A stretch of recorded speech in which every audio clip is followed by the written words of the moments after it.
Hello everyone, welcome to new video. YouTube has now introduced option to zoom in on a YouTube video.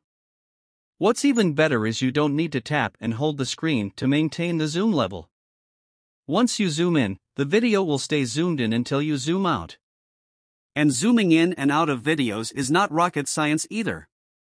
Here's how you can do it. First, go on video you want.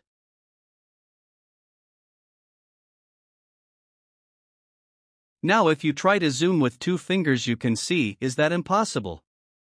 But we have solutions for that. Open full screen on video. After that try again to zoom with two fingers, and it work. You can zoom on all side of video.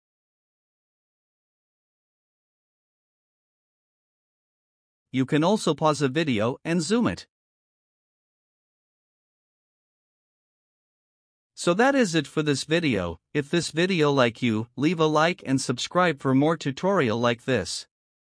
Goodbye.